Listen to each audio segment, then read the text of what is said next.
आज की जो बौद्ध कहानी मैं आपको सुनाने वाला हूँ उसमें आपको एक ऐसा रहस्य पता चलेगा जिसमें कि आप अपने आलस्य को त्याग कर हर पल मोटिवेट रहकर अपने लक्ष्य को प्राप्त कर सकते हैं। इससे पहले कि आप इस कहानी में कहीं खो जाएं, इस चैनल को सब्सक्राइब कर लीजिएगा। तो चलिए कहानी की शुरुआत करते हैं। बहुत पहले समय की बात है, जब हिंदुस्तान पर अंग्रेजों का राज हुआ करता था। उस समय ज़्यादातर लोग खेती बाड़ी करके अपना जीवन बिताया करते थे। उसी समय टनकपुर नाम के गांव में राजेश अपने पिता के साथ रहा करता था। राजेश अभी शादीशुदा नहीं था और अपने पिता के साथ खेती बाड़ी में अक्सर उनका हाथ बटाया करता था। उसके पिता बूढ़े हो चले थे, लेकिन खेतों का काम करना अभी भी उन्होंने नहीं छोड़ा था। दूसरी तरफ राजेश शारीरिक रूप से काफ़ी मजबूत था, जिसका काम को करने के लिए 4 लोगों की ज़रूरत होती थी। वहाँ पर राजेश उस काम को अकेला ही कर देता था। उसमें एक अद्भुत ताकत थी। उसकी माँ घर पे गाय और भैंसे पाला करती थी, जिनका दूध पीकर राजेश बहुत ही ताकतवर हो चुका था। और इसी वजह से गांव में कोई भी राजेश और उसके परिवार के साथ पंगा या झगड़ा नहीं करता था। उस समय हिंदुस्तान पर अंग्रेजों का राज था और जो भी खेती बाड़ी में अनाज पैदा होता था उसका बहुत सा हिस्सा लगान के रूप में अंग्रेज उनके गांव में आकर ले जाया करते थे। इसलिए गांव वालों को अपने खाने पीने की चीज़ें उगाने के लिए खेत में बहुत मेहनत करनी पड़ती थी, क्योंकि बहुत सारा अनाज लगान के रूप में देने के बाद उनके पास खाने के लिए बहुत कम अनाज बचता था। इसलिए ज़्यादा मेहनत करके वो अपने लिए पूरे साल का अनाज पैदा करने की कोशिश करते थे। हालांकि राजेश का पिता बूढ़ा हो चुका था, लेकिन वो खेती बाड़ी के काम में बड़ा ही अनुभवी आदमी था। कौन सा फसल कब लगाना है, उसमें कितना पानी देना है, कितना मेहनत चाहिए, ये सब राजेश के पिता को भली भांति पता था और वह मेहनत करने के लिए कभी पीछे भी नहीं हटते थे। जाड़े के दिनों में रात भर अपनी फसल में पानी देने का काम वो बड़ी ही आसानी के साथ कर लेते थे। लेकिन अब धीरे धीरे उनकी उम्र बढ़ चली थी और उनकी देखने की क्षमता भी कम हो गई थी। इसलिए रात में फसल में पानी देना बड़ा ही जोखिम भरा होता था, क्योंकि फसल में बहुत से जंगली जानवर रहा करते थे, जिससे राजेश के पिता की जान का खतरा बढ़ जाता था। जैसा कि बहुत बार उस फसल में सांप भी देखा गया था। इसलिए राजेश की माँ बहुत चिंतित रहती थी और वो राजेश को अक्सर कहा करती थी कि बेटा, तुम्हारे पिता अब बूढ़ा हो चले हैं और सारा कामकाज, सारी फसल की जिम्मेदारी तुम्हें अपने सर पर लेनी चाहिए। जरा सोचो कि घर में जवान बेटे के होते हुए बूढ़ा पिता खेतों में काम करता घूमे, ये अच्छी बात नहीं लगती है। अरे तुम में इतनी ताकत है, तुम इतने मजबूत हो, इतने ताकतवर हो, तुम खेतों का काम क्यों नहीं करते? लेकिन राजेश पर उनकी माँ की बातों का कोई असर नहीं होता था। वो दिन भर अपने दोस्तों के साथ गप्पे लड़ाते रहता, तरह तरह के खेल खेला करता, लेकिन अपने पिता की मदद करने के लिए कभी आगे कदम नहीं बढ़ाता। एक दिन जब राजेश के पिता फसल में पानी दे रहे थे तो आश्चर्यचकित रूप से एक सांप उनके पैर पर काट कर चला गया। उनके आसपास मदद के लिए कोई भी मौजूद नहीं था। वो जल्दी जल्दी काम बढ़ाते हुए अपने घर पहुंचते हैं। रात का समय था और अस्पताल भी कहीं आसपास नहीं था। सबसे नज़दीक अस्पताल वहाँ के नगर में था, जो कि गांव से बहुत दूरी पर था। इसलिए अब आनन फानन में राजेश अपने पिता को लेकर नगर में जाता है और रास्ते में ही उनकी मृत्यु हो जाती है। राजेश अपने पिता के मृत शरीर को लेकर घर पर वापस लौट आता है। उसके घर में सन्नाटा छा गया था। घर में अब कोई नहीं बचा था जो घर की जिम्मेदारी अपने कंधों पर ले सके। घर में सिर्फ राजेश और उसकी माँ बचे थे। अब पूरी जिम्मेदारी राजेश के कंधों पर थी। राजेश ने कभी सपने में भी नहीं सोचा था कि उसका जीवन आगे किस तरह चलने वाला है। अब तक तो राजेश बेफिक्र हुआ करता था। अचानक से सारी जिम्मेदारी उसी के कंधों पर आ गई। अब उसे ही फसल उगानी पड़ती थी। फसल की देखभाल, फसल में पानी देना उसी का काम हो गया था। लेकिन राजेश के मन को एक ऐसी आदत लग चुकी थी, उसका किसी काम में मन नहीं लगता था। बस पूरे दिन गप्पे लड़ाना, ताश खेलना, यही काम था।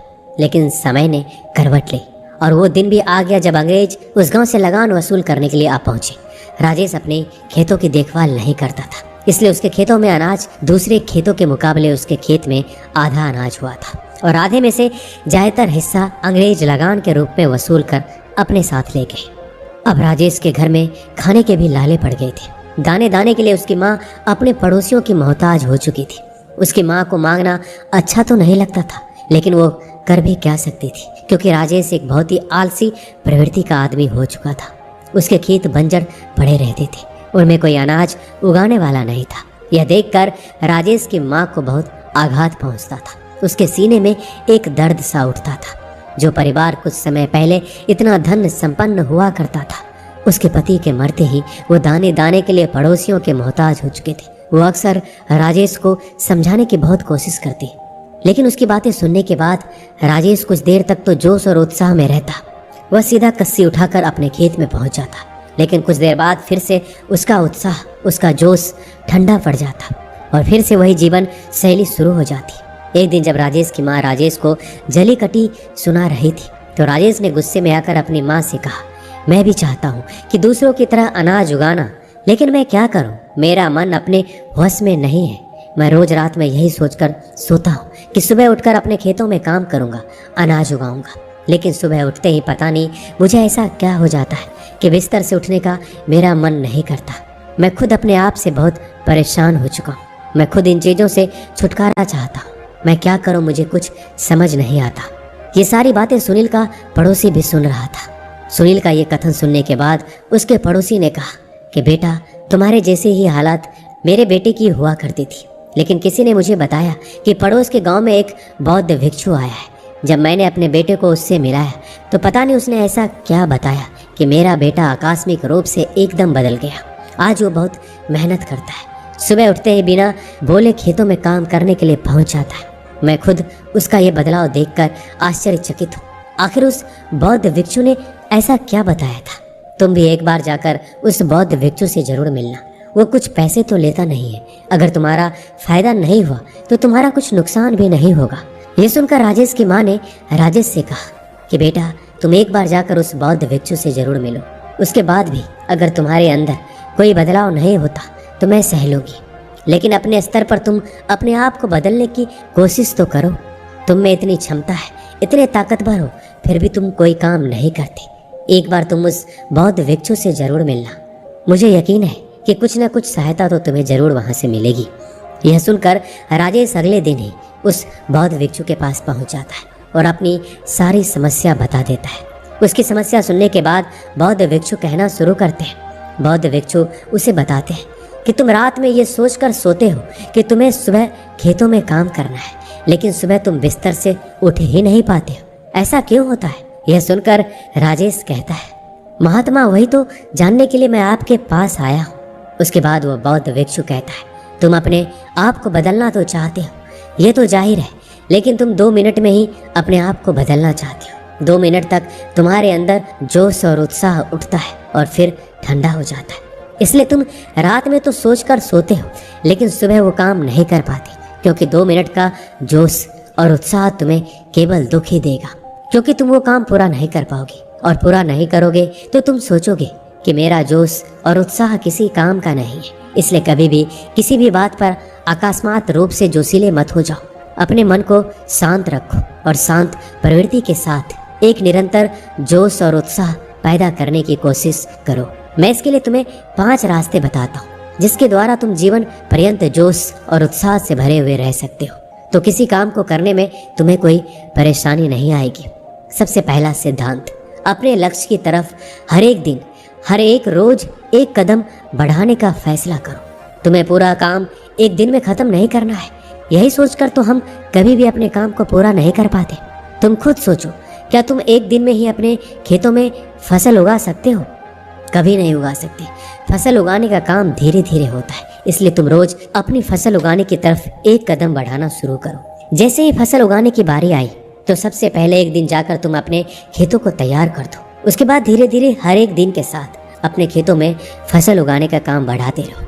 उससे तुम्हारा जोश और उत्साह कम होने की बजाय निरंतर बढ़ता रहेगा, क्योंकि जैसे जैसे तुम हर दिन अपनी मंजिल की तरफ एक कदम बढ़ाओगे, तुम ये पाओगे कि मंजिल के तुम करीब पहुंच रहे हो और मंजिल तुम्हारी तरफ आ रही है। इसलिए जैसे जैसे तुम मंजिल के पास पहुंचोगे, वैसे वैसे तुम्हारा जोश और उत्साह बढ़ता जाएगा। जब कोई आदमी किसी पहाड़ पर चढ़ना शुरू करता है तो शुरुआत में उसे वो पहाड़ बहुत ऊंचा दिखाई देता है।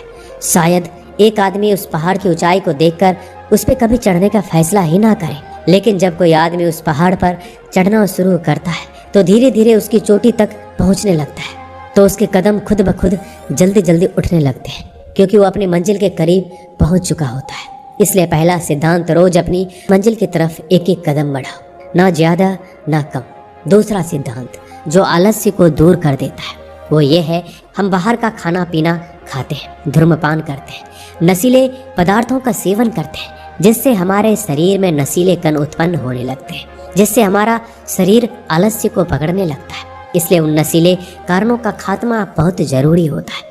इसलिए अगर तुम उन सभी नशीले कणों को खत्म करना चाहते हो तो मैं तुम्हें एक विधि बताता हूँ। रोज सुबह जगने के बाद तुम्हें तिल का तेल लेना है और उसे मुंह में भरकर उसका कुल्ला करना है। कुल्ला करने के बाद उस तेल को तुम बाहर फेंक देना।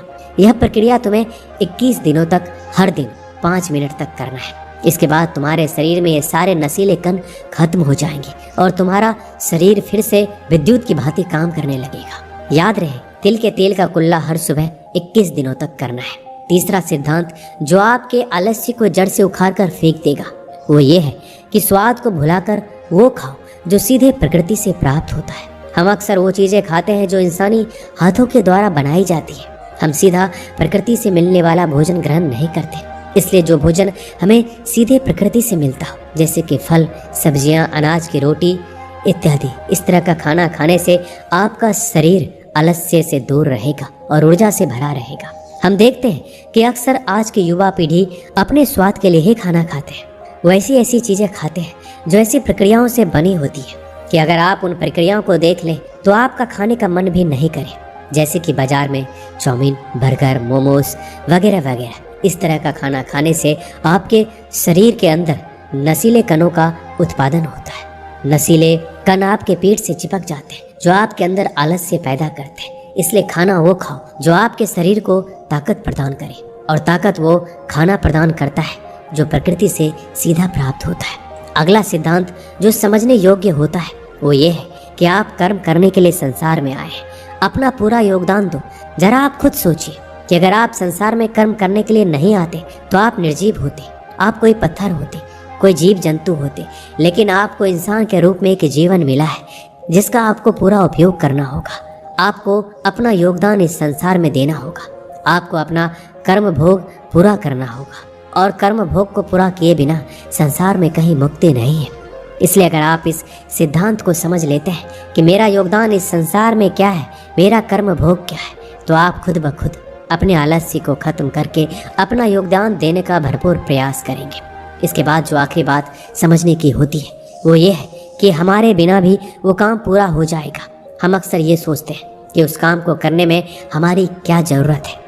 जब इतने लोग उस काम को करने के लिए पहले से मौजूद हैं तो मेरी क्या आवश्यकता, और यही सोचकर हम अपना योगदान उस काम में नहीं देते। लेकिन अगर उस काम को हम अपनी जिम्मेदारी समझें, हम ये समझें कि ये काम मैं ही पूरा कर सकता हूँ और मेरे बिना ये काम पूरा नहीं हो पाएगा, तो आपको अपनी जिम्मेदारियों का एहसास होगा और उसके बाद आप अपने आलस्य को दूर करने में सक्षम होंगे। आप अपने आलस्य को समझ पाएंगे और उसको दूर भी कर पाएंगे। दोस्तों, इस वीडियो में बस इतना ही। मिलते हैं अगले वीडियो में।